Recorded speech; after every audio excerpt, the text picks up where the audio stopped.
ini perilaku-perilaku yang tidak biasa nih di masyarakat kita. Bahwa pencemaran, hujatan, dan yang paling penting ini ada unsur ya mengungkap data pribadi orang.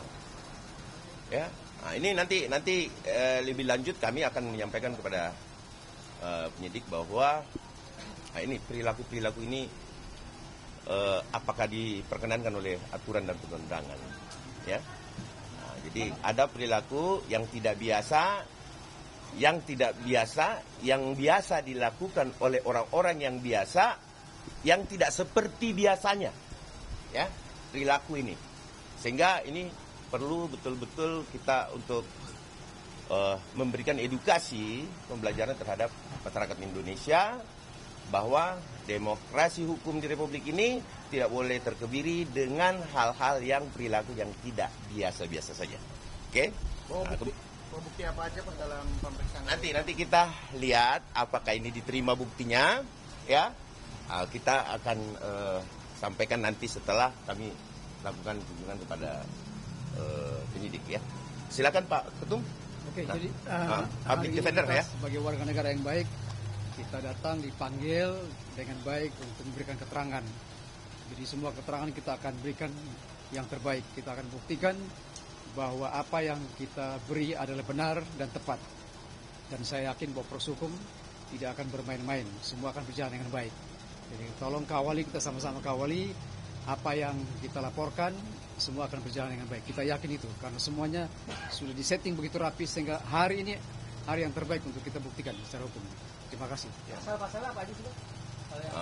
Silakan. Oke, karena saya yang melaporkan, ya, mewakili organisasi saya, ya.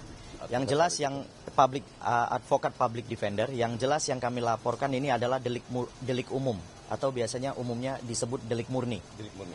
Ya. Yang mana, ya kan, apabila terjadi suatu peristiwa pidana, maka bukan korban dia boleh melaporkan. Contoh pembunuhan. Ya, kalau pembunuhan kan kalau kalian lihat di depan situ ada pembunuhan kan kalian boleh laporkan, betul tidak? Ya, jadi itu deliknya. Jadi jelas ini perlu teman-teman pahamin bahwa yang dilaporkan oleh Pak Jokowi di Polda Metro Jaya itu adalah delik aduannya. Yang kami laporkan adalah delik murninya. Ya. Pasal yang kami terapkan di sini adalah pasal 160, penghasutan. Itu jelas ya. Oke, kenapa kami duga ada penghasutan? Karena si RS itu seolah-olah meyakinkan masyarakat bahwa itu adalah produk palsu. Itu intinya. Ya kan? Itu intinya. Ya, yang kemudian kami jongtokan lagi kepada pasal 28 ayat 2, mempublikasi melalui media.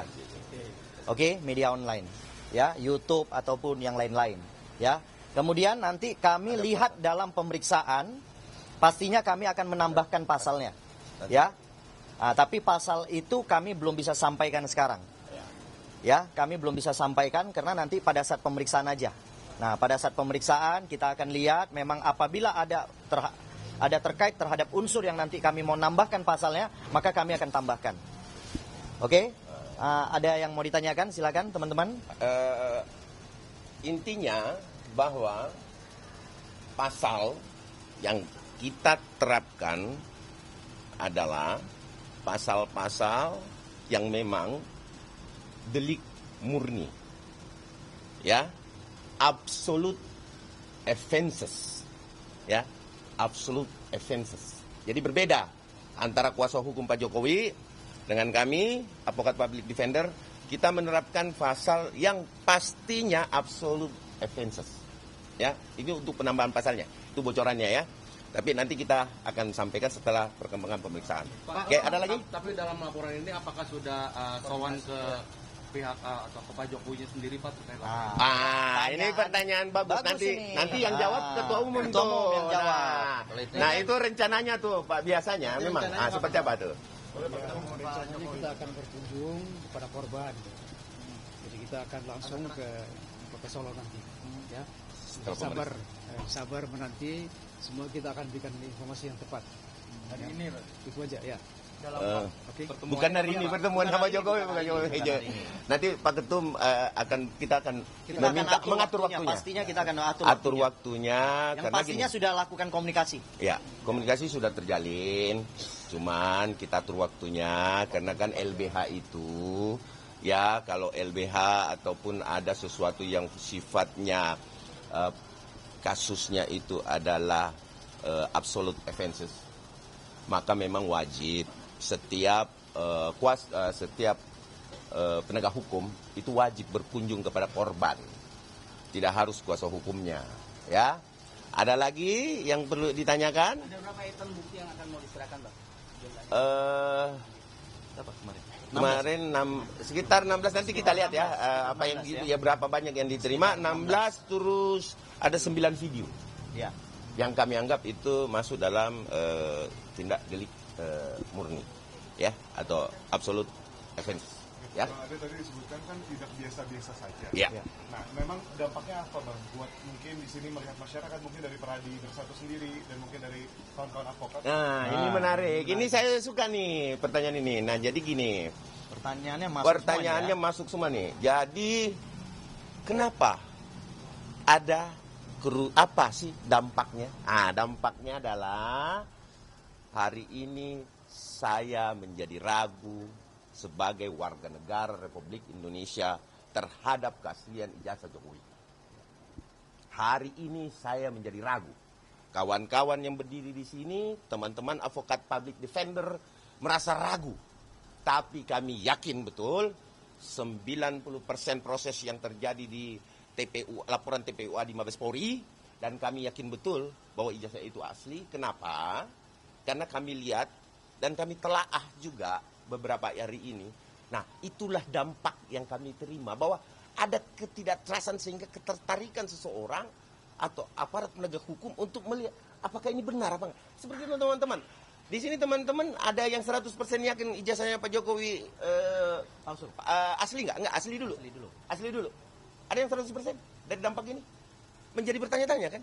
Nah, ini pertanyaan ini adalah pertanyaan ini yang membuat kami, ini adalah perilaku yang tidak biasa. Kalau itu asli dan itu sudah dinyatakan oleh lab sampai kemanapun di laboratorium, uji kertas dan lain sebagainya, serta foto dan lain sebagainya, bahwa itu asli, saya yakin kok pihak pembenci Jokowi atau orang-orang yang memang menaruh kebencian terhadap Bapak Joko Widodo, ya, yang memang betul-betul saya anggap perilaku tidak biasa yang biadab ya, bisa dikutip gitu, bahwa ini perilaku yang biadab, bahwa ketika kemudian Pak Jokowi tidak memiliki kebaikan, ingatlah dia pernah memimpin kita loh 10 tahun ya, 10 tahun, dan itu tidak terjadi gejolak apa-apa, dan perkembangan 11-5% yang saya lihat dari beberapa media juga ada kan perkembangan, termasuk inflasi, tidak mampu menekan dan lain sebagainya, dan membayar utang kita.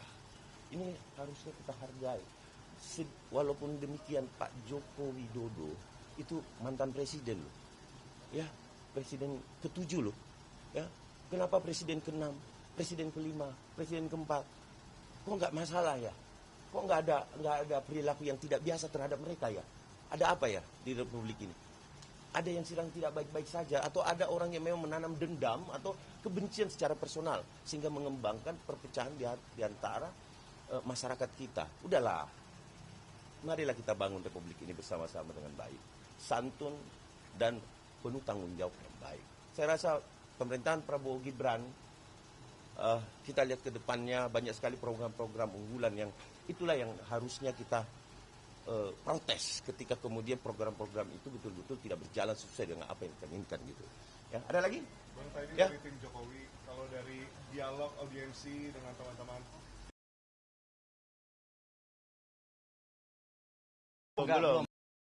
Ini kan Itu masih tahap ini awal tahap ini. awal ya. Tahap awal saya minta Kan kita Ya, pelapor, lanjut. ngapain kita kucuk-kucuk datang ke PH daripada RS? korban Untuk apa? harusnya. Ya kan, kita ini Harusnya kan korban. pelapor. Harusnya korban. Ya kan, dan kita sudah menyerahkan kepada negara. Jadi polisi itu mewakili kepentingan kita, kepentingan pelapor. Jadi sebenarnya nggak usah kita, nanti polisi ketika memanggil ya pengacara mereka lah, RS itulah nanti datang ke sini.